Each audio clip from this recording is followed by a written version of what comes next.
Let's run through some examples, as we said at the end of the last podcast. This is from the Bezos Earth Report, or whatever it's called. We are looking at the landscape of AI for applications to nature and climate, and this is on current applications of AI for nature, food and agriculture, power, cities plus built environment, greenhouse gas emissions, and climate impacts. So AI capabilities seen in each global system. We are looking at data processing, monitoring, optimization, prediction, digital twins, and accelerating discovery, as we already discussed. And you are looking here at the various items on this scale. I won't go through each of them, but you can do that on your own. Nature, which includes forest and land management, ocean management, freshwater management, as we already discussed, and we'll look at a bit more. So it's being used in these all these items except for accelerating discovery, food and agriculture in all spheres, power, all spheres, industry, all spheres of data processing, monitoring, optimization, prediction, digital twins, and accelerating discovery. Cities and built environment, apparently no accelerated discovery yet. Transport, in all of them. Greenhouse gas emissions, so technological carbon removal as well. It's not optimized yet, but it's being used for everything else. And climate impacts, again, not optimized in any sense or not used for accelerating discovery yet. So the initiative highlights on conservation and biodiversity. There are several examples like Conservation X Labs, Sentinel AI, Wildlife Insights, Conservation AI, Rainforest Connections, Arbimon. This is an open source ecoacoustic analysis platform empowering scientists and conservationists with an efficient way to upload, store, and analyze mass amounts of acoustic data, enabling the ability to derive insights about the ecosystem at scale. Earth Species Project uses AI to decode and deepen the understanding of non-human communication. I mentioned this already about discovering things about birds, elephants, whales, and so on. You know, imagine chimpanzees calling each other by name and having chit-chat, so on. And you can dream that in a few years or maybe in a decade or two, we will be so good at understanding the birds and animals and fish and so on, the whales, dolphins, that we can work with them on saving them from climate impacts. Yeah, dream, right?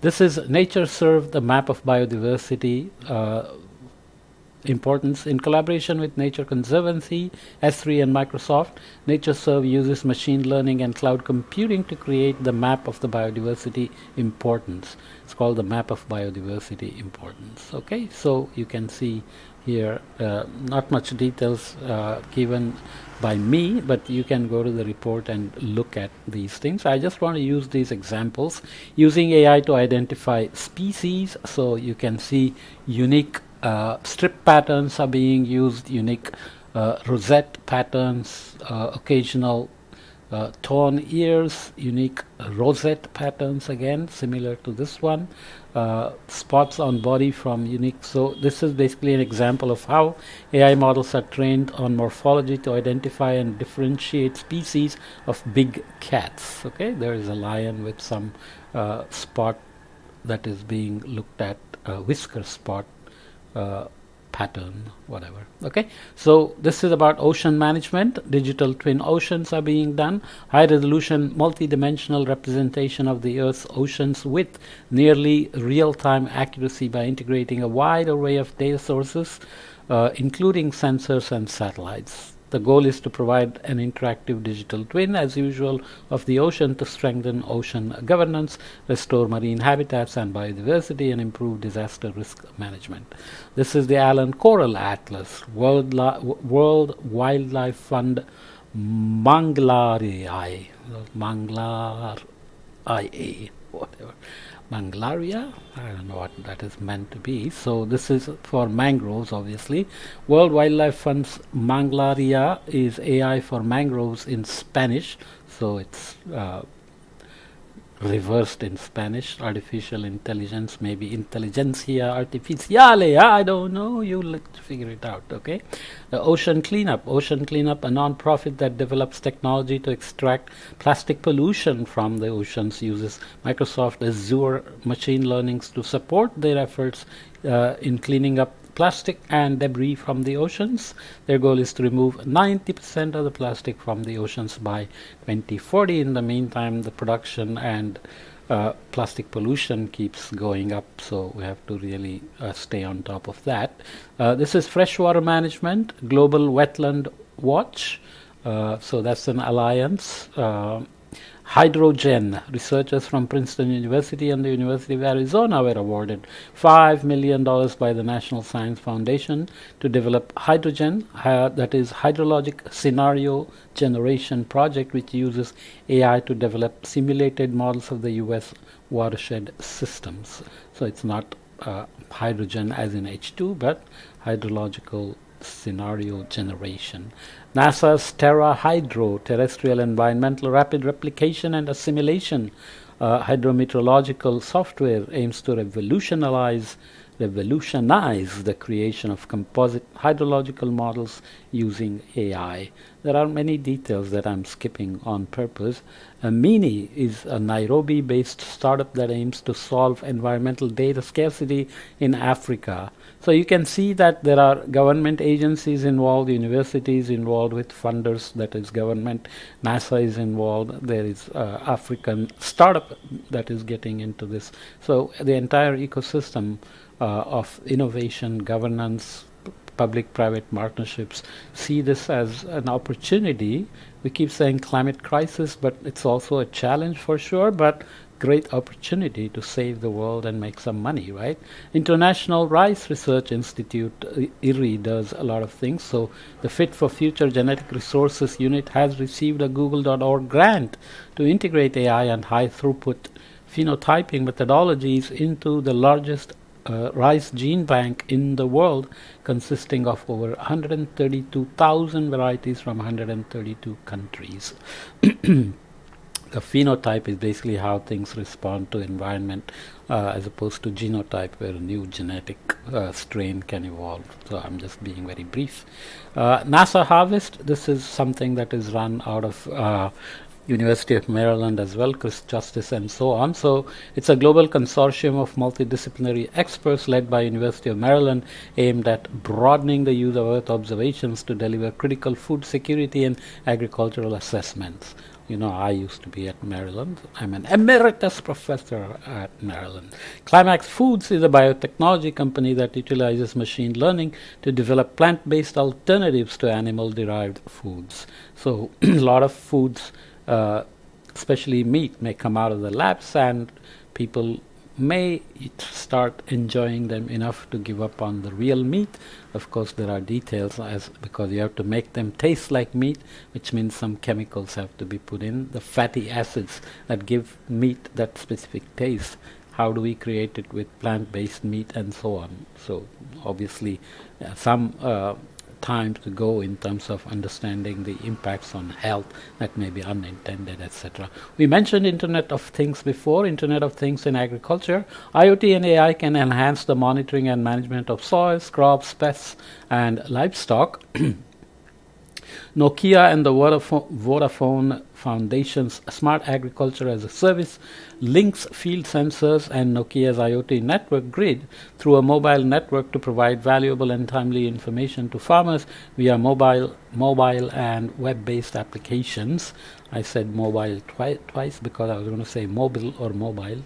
So there is the link to that. So weather monitoring, crop management, crop and pest monitoring with drones, smart irrigation. You basically downscale weather to farm scales and provide irrigation advisories, livestock management, soil testing and monitoring, and machinery management, precision agriculture, smart agriculture, and so on. Uplight plus AutoGrid, so applications to power. Upright uses AI models to analyze vast amounts of energy consumption data and draw actionable insights for utility companies or their customers, allowing them to reduce energy consumption and costs. Stanford University Deep Solar project. Deep Solar, led by Stanford University, uses a deep learning framework that analyzes satellite and aerial imagery to identify GPS locations and size of solar photovoltaic panels across the world. Wind farm energy optimization, that is Google DeepMind being applied machine learning algorithms to wind farms. Multi-platform inspection, maintenance and repair in extreme environments. So this is disaster management kind of thing. Funded by Innovate UK and led by ORE Catapult, the project brought together 8 cross-sector collaborations in robotics, artificial intelligence, marine and aerial engineering, nanobiotechnology, and space missions. MIMRI used AI and robotics to automate the repair of offshore wind turbines. What do you know? It's hard to maintain them, but if you automate them, fantastic. Husk Power Systems, another power application. Open Climate Fix uses AI to improve the efficiency and effectiveness of the energy sector. Nuclear fusion, a moonshot but with tremendous potential. Google DeepMind, in collaboration with the Swiss Plasma Center, created the world's first AI system to support nuclear fusion. Nuclear fission versus fusion. Nuclear fission is considered a renewable energy with no emissions of CO2. Of course, there are lots of mining of radioactive material, radioactive waste, etc. People get scared of it, but fusion is still not fully functional yet, but lots of money is going into it. Lots of players are involved in making it better. Applications to industries. Cement production accounts for roughly 8% of the world's total CO2 emissions and is a major hurdle for greener industry given its ubiquitous use. I've discussed reducing cement greenhouse gas emissions elsewhere already, but here are some examples. AI Crete's operating platform uses AI, machine learning and computer vision to generate factory insights that help producers optimize concrete mix designs and operations to lower production costs, increase profit margins, and reduce, of course, overall carbon footprints. Similarly, you have Carbon Rees, Delta Zero Cement, Cimex, which uses machine learning to advance function of ball mills, specifically the most energy-intensive part of the production process, by collecting data in real time and making adjustments automatically based on that data, resulting in lower energy consumption and a higher quality product. Concrete.ai, another application for cement. There is also steel. Ferrolab's explainable AI enabling circular manufacturing workflows to decarbonize the steel, chemicals, and cement industries. So it's attacking multiple industries. Atlas AI has developed a number of AI-driven geospatial tools that assist infrastructure actors in historically untapped, undeserved markets. So that's going into cities and built infrastructure, built environment, as we call it. The Materials Project takes an extraordinary amount of time and money to synthesize, characterize, and experimentally validate new materials in the physical world. The Materials Project makes the process virtual with AI and machine learning, training models on The Materials Project makes the process virtual with AI and machine learning, training models on vast amounts of data such as crystal structures and chemical composition of existing materials in its dataset, which then generate novel materials and predict their properties, so accelerating discovery, as we called it. Optimization and building decarbonization, which is very important because building energy demand and emissions are expected to keep going up till 2050, especially as India and China keep building more and more buildings, infrastructure, and so on. Brainbox AI, Delve, Mortar.io, Building X, Block Power, etc. are all working on reducing carbon emissions. Urban AI is a think tank focused on conducting research that can assist city leaders, urban planners, and policymakers in understanding the state of urban technologies, AI models that are currently applied to cities and the built environment, and the potential for AI to make urban life safer and more sustainable. University of Virginia Link Lab, the multidisciplinary consortium of faculty and graduate students conducting research in smart and connected health. hardware for IoT and smart cities. And this is Treefolio NYC, the result of a multi-year collaboration between Cornell University's Design Across Scales Lab and Cornell Tech's Urban Tech Hub. Treefolio NYC is a digital twin of New York City's tree canopy. Not the entire city, but just the tree canopy. And New York City is an amazingly green place, and you can see the digital twin here.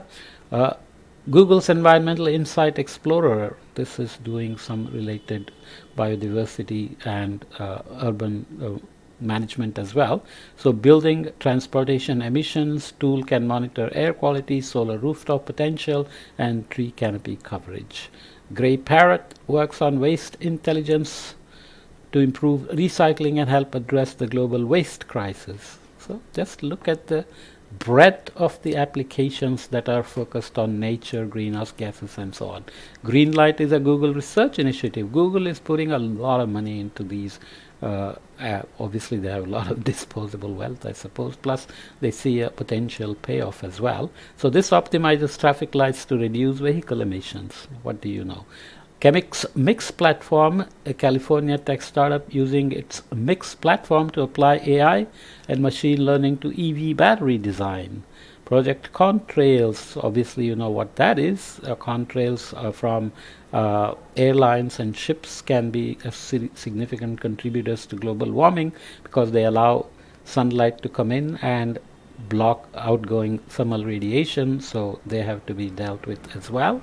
Parallel Systems is a startup founded by SpaceX engineers, Elon Musk there, builds modular electric freight cars which are much cleaner than traditional rail cars with fully automated systems that use machine learning to help optimize routes, energy consumption, and scheduling. Just imagine all these applications. K-Rose and Climate Trace, this is an example of global environmental intelligence company that measures the effect of human activity on the environment at global level. Uses science, AI, real-time satellite imagery. Kairos aims to reduce GHG emissions through measurement and attribution, manage energy transitions, and protect populations, ecosystems, and assets, modeling both climate risk as well as biomass and biodiversity for voluntary carbon credits. So they're covering many aspects of managing energy, emissions, and offsets, etc. Perennial is the leading measurement, reporting, and verification platform for soil-based carbon removal, soil CDR, very important. Proving that you are doing additional carbon sequestration is always tricky, so this kind of platform helps that. Heriot-Watt University Eco AI is a UKRI Foundation project to address key barriers for large-scale carbon capture and storage implementation, including high energy demands of the capture process, high costs for predicting and monitoring, and uncertainties in financing CCS projects, and lack of understanding of the impact of regulatory and or market interventions. Okay, so should I keep going? Yeah, so let's finish this and come back to the next podcast. Argonne National Laboratory is using AI to identify new materials for carbon capture through generative AI to dream up previously unknown building block candidates, machine learning, and high throughput screening of candidate materials, so accelerating discovery there. Carbon Cure Technologies develops innovative concrete solutions aimed at reducing carbon emissions. Stanford University's CCSNet creates digital twins for carbon capture and storage, and this is kind of a monitoring site here. Alert California monitoring feeds, so all the instruments are set up and you can you are looking at all the data. I think this one is particularly focused on wildfires, if I'm not mistaken, but you can look it up. You get the idea that literally all aspects of climate impacts, biodiversity, built infrastructure, food, agriculture, power, transportation, everything is already being covered by AI. So what is left? We can look at how large language models in the co-production of climate impacts can work. So we'll come back and look at this in the next podcast and look at a few more on predictions, digital twins, and then go to barriers to progress. So if everything is going so happily, then what remains? What are the barriers that we have to worry about? So let's do that in the next podcast, just to keep this reasonably short or long, depending on what your attention span is. Okay, see you in the next podcast. We should be able to wrap it up in the next podcast, I hope, I suspect. If not, we'll make 2 more. No harm, right? So see you.